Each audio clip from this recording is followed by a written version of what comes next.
guys probably wonder how vehicles get upward toward 200, maybe 300,000 miles, sometimes even more.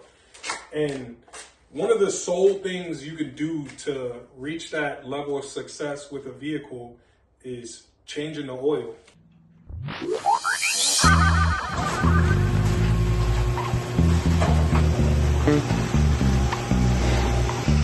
It's a strange kind of phase when you let go. Let your life flow like a river. Break away from material ego. You never know what's from the corner for you. We all got our beefs and struggles, but we keep on trying to hide it. Working so hard to keep it together. Maybe it's time that we let go. Rex the Speed Demon here. Today we're going to be doing a video on this 06 Honda Pilot I got here behind me. This is the first gen Pilot. They start at 03 and they end, I want to say, at 08. So between 03 and 08, the oil change is going to be the same. I don't know if I have any oil change videos up yet, so that's the reason why I'm doing this one today. You can also reference this oil change to other vehicles because usually for most vehicles, it's the same. Not all, but most, as long as the oil filter is kind of the same and underneath the vehicle. Some oil filter locations might be different, and some use like the cardboard or paper filter. But yeah, let's get into it. All right, so when changing your oil, the very first thing you want to do is make sure this fill plug opens, okay?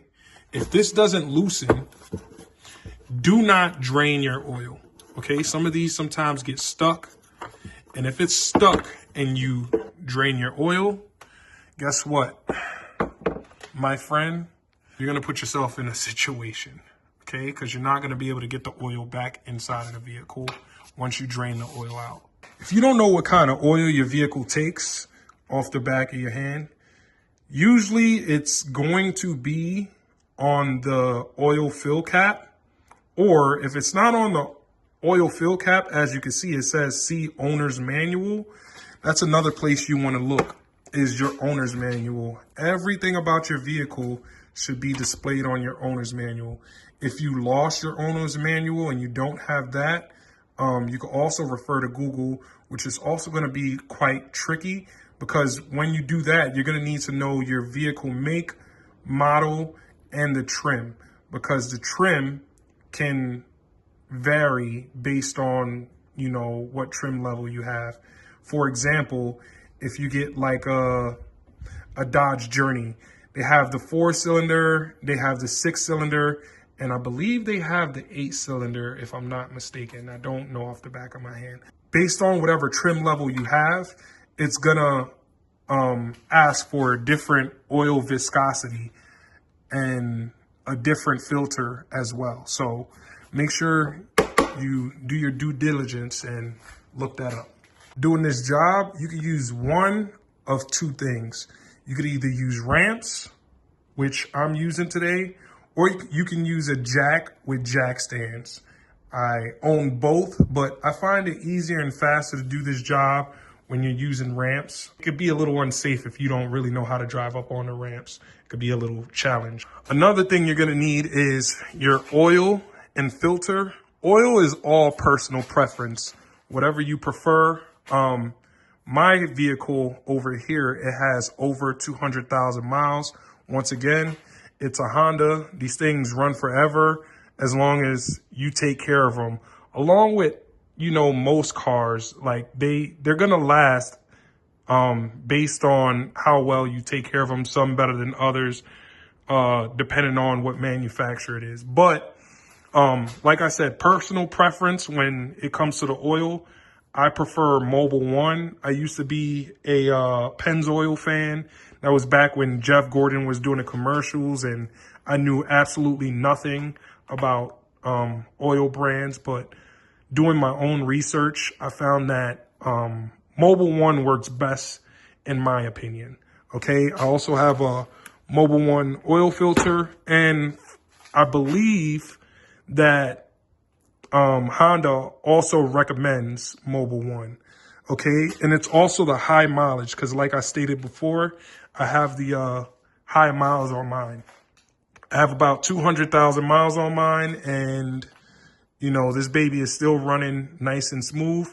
And if it's not broken, don't fix it. You're gonna need tools. It's also personal preference with this. You could either go with a wrench or you can go with a ratchet and socket set. I like using the sockets because it's much faster, in my opinion. Like I said, you can use either or. Let's start getting underneath this baby and getting this oil drained out. All right, guys, now that we all set up, we're going to get ready to head underneath the car. So come on with me. Let me show you what we're going to be doing under there so that way you guys know what to look for. All right, let's go.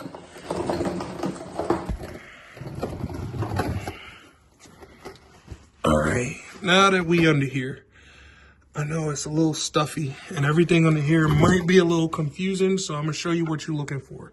You're going to be looking over toward the passenger side tire because that's where the oil pan is going to be at. Okay, you're going to locate the oil pan, and just at the back of the oil pan is going to be where the oil drain plug is at. As you can see here, I'll show you guys really quick. That's what you're going to be unscrewing to drain all the oil out. And as you can see right next to it, right behind it, on the other side of the frame, right next to the tire, is the oil filter right over here. Okay, so you're going to be unscrewing that to change it and let out the rest of the oil.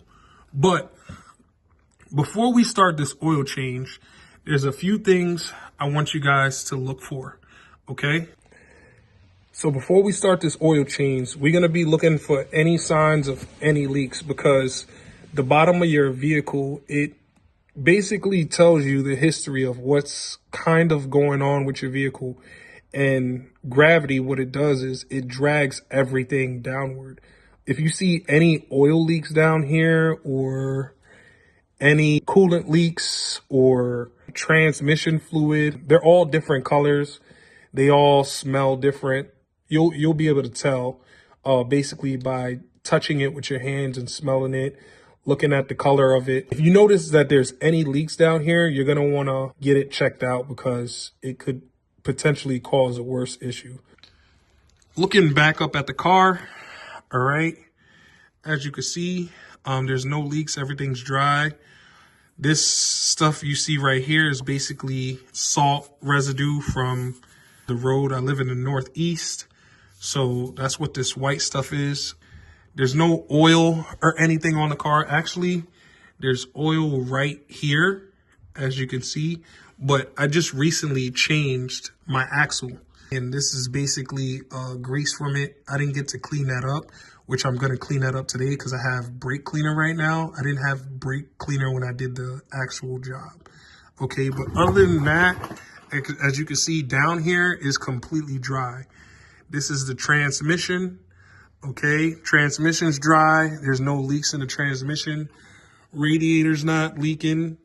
As you can see, everything down here is nice and dry. And that's exactly what we want to see. Okay, so in order to loosen this oil drain bolt, you're going to need either a number 17 socket, or you're going to need a 17 wrench.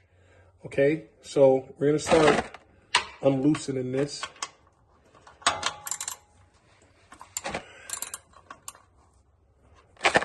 And this is my first time doing an oil change on this vehicle, and this thing is extremely loose, which is not good.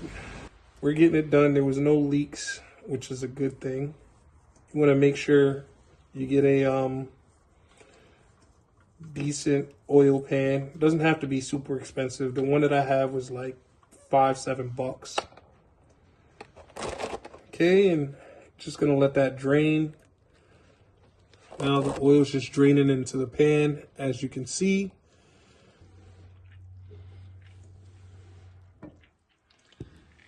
Okay, so it's draining into the pan. It's gonna take several minutes. Just let it do its thing. And after this is done draining, or as it's draining, it doesn't matter when you do it. I would recommend waiting. But I'm gonna start loosening this this oil filter over here. Now we're gonna be taking out the oil filter. When you put the oil filter on, you're basically supposed to hand tighten it. But some people tend to over tighten these things and be extremely dramatic about it when it's really not that serious. And they end up having to get stuck. So if yours is stuck, they have a tool you can get at any auto parts store to help you get it unloosened. If this doesn't work or you don't have one of these, you can use a leather belt, okay? Like a belt right off of your waist. Let me show y'all how to get this off, okay? So if you go straight up, this is where it's located, okay? And you're basically just gonna, so you're just gonna unloosen it with your hand, okay? I already unloosened mine. It was slightly tightened. As you can see, oil's already dripping. It's gonna drip. If you have a Honda Pilot, it's gonna be falling on the frame. Okay, you can clean that off with a cloth. You can also clean it off with some brake cleaner. I wouldn't recommend wasting brake cleaner for that. Just get a cloth or rag, wipe that off when it's done. But I'm gonna unloosen it the rest of the way, take it out, let it drain into the oil pan, and then we're gonna put the drain plug back in. We're gonna snug it down. We're gonna hand tighten this oil filter, and we should be ready to refill everything. When installing the new filter, okay, you wanna take some, I like to use the new oil. It's not gonna hurt if you use the old oil, okay? And just to show you, I'm gonna use some of the old oil, but you wanna dip your finger inside of the oil and you wanna use it to lubricate this gasket on here, okay? So you wanna lubricate this rubber gasket.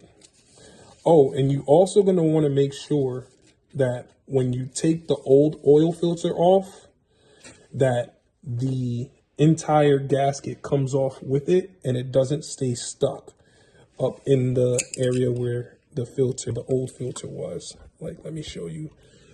Usually, so this is where the filter goes. On this rim right here where the filter goes, sometimes the old gasket stays stuck up there. That can cause major problems. And one of the issues that it can cause is it's basically like a double gasket. And when you go and you put the new filter on with the new gasket, it's not going to give it that proper seal. And with all the pressure that's going in and out of the system or running through the system, it's going to cause a leak. And causing a leak is going to cause oil starvation to your motor. And if it leaks enough oil and you don't catch it in time, and it could potentially cause your motor to seize or blow. Okay, so you want to make sure you get that done. What I usually do is I wipe that down, but wiping it down is a good practice because then it'll, you're able to check and see, okay, is this gasket over here? So it's a good practice. Like I said, you're going to lubricate this with your finger, like so. Doesn't need a lot of oil, okay, just about that much. Dip your finger in the oil and you're just gonna throw it back up and hand tighten it like I said. Okay, so let me get that done right now, but let me get this glove off because it's greasy. I'm not gonna be able to get enough leverage. And the old filter, you just throw it in the box and throw it away. I'm not gonna need it. I'm gonna go up.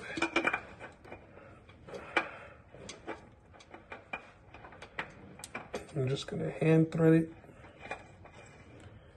See? So you're gonna go as tight as you can go with one hand, which isn't really super duper tight. Boom. That's all you need. Anything more than that is overkill. Putting in the oil drain plug. One thing you have to know about that, I'm sorry, I dropped it. One thing you got to know about that is these oil pans are aluminum, okay? So what does that mean? That means that the metal and the threads on them aren't extremely strong, and you don't have to extremely super over tighten it, and they strip easily. Basically, you want to follow the torque specs. I don't really follow torque specs because I've been doing this for so long. I kind of have an idea of how much something needs to be tightened down. You want to hand thread it first. You don't ever want to use any power tools, ever. Not to take them out, not to put them in. Once you tighten it down, once it gets nice and tight, you give it a little not a little and you'll know it's not gonna go anywhere. Make sure you got the washer at the end of it, okay? If you don't have the washer on it, your oil's gonna leak. All right, so like I said, you're gonna hand thread it. So what is hand threading? Just in case for those people who don't know, that's when you take something with threads on it. The threads are basically those things that, let me take it out for you. But this is hand threading, basically taking a bolt and putting it on with your hands and kind of screwing it in just to get it started. So that way when you use the tool and tighten it down, you're not stripping the threads. Hand threading prevents stripping, just so you know. Okay, so once you have it hand threaded, you can grab your socket and ratchet, and you could tighten it down. And like I said, it doesn't need to be super tight, just tight enough where it's not gonna go anywhere. Okay, so remember it's aluminum, so you don't need to kill this thing. After that, you're gonna get you some brake cleaner, okay, and just spray and clean all the oil that dropped off.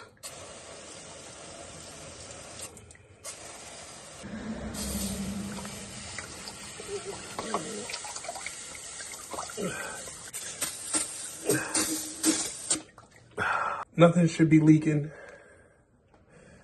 but if something is leaking, now we'll know because down here is clean. We sprayed everything off. Let me just get this a little more.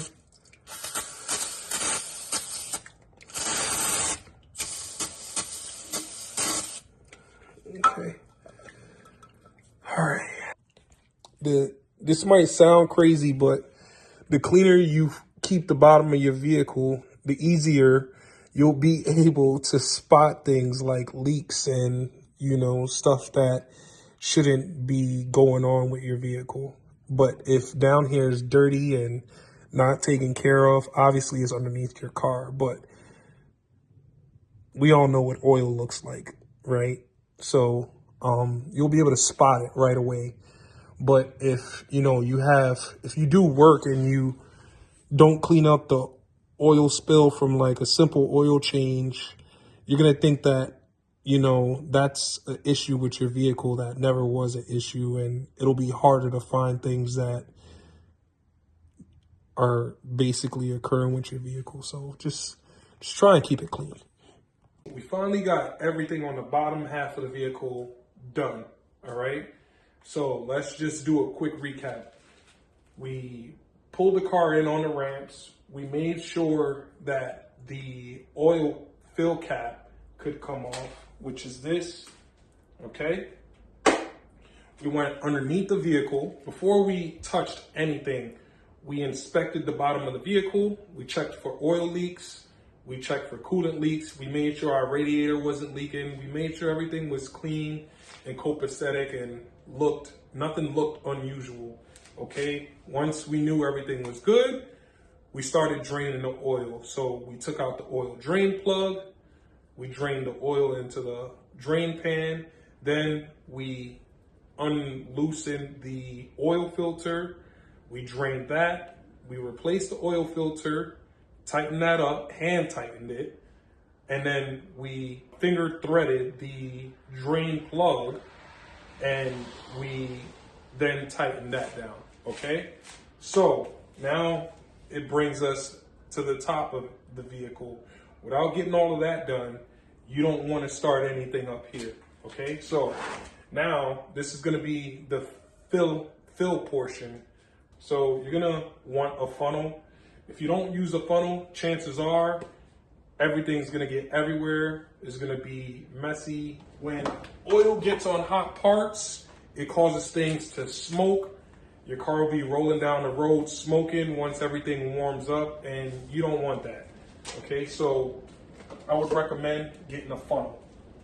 Okay, so you're gonna put the funnel inside of the motor where you remove the fill plug. Okay, you're gonna get the oil you're using. You're gonna want to know how much oil your vehicle takes as well. Mine takes a little over 4 quarts, I believe, but I usually only put 4 quarts in it, and I fill as needed because it does burn oil. But today we're going to be putting 4 quarts, okay?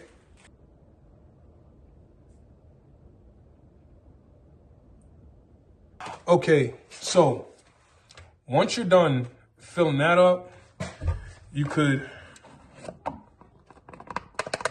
remove this because you're not going to need it in there anymore, but don't put it away because you're still going to need this, and I'm going to show you why in a sec, right after we tighten this fill plug. If you spill anything, which I didn't, just get a rag, clean it right off. I didn't spill anything, so I'm just going to tighten this right up. Like I said, this thing doesn't have to be extremely tight. You just want to make sure it's nice and on here. Okay, mine's on, but let me show you what you're gonna do with this bad boy. Where the jug where you just filled your vehicle with the oil, you're gonna be taking this, you're gonna put it down flat like so. And then you're gonna be taking your funnel and you're gonna put the funnel inside of it. In the used oil that you just drained into your drain pan, you're gonna slowly pour into here.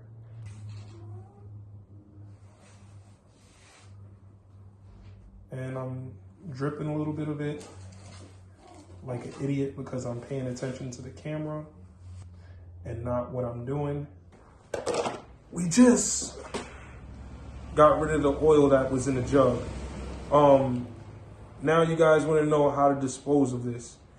I don't know what state you live in, but in New York State, anybody who sells motor oil has to take back motor oil. So that means any auto parts store, Walmart, if they have a auto center inside, basically anybody who sells motor oil, any auto parts store or wherever you buy your oil, they'll take it back. As for the oil that I spilled on the floor, you could clean that up and with cat litter. Keep some cat litter around. If you plan on doing any jobs, if you're doing DIY things, it's good to have cat litter around because whenever you spill oil on the floor, cat litter absorbs any kind of oil spills really well. This oil change is done. Hopefully this video helped you guys out. And hopefully you guys liked everything and it was informational. Once again, thank you guys for watching. Like, share, subscribe as usual. Peace.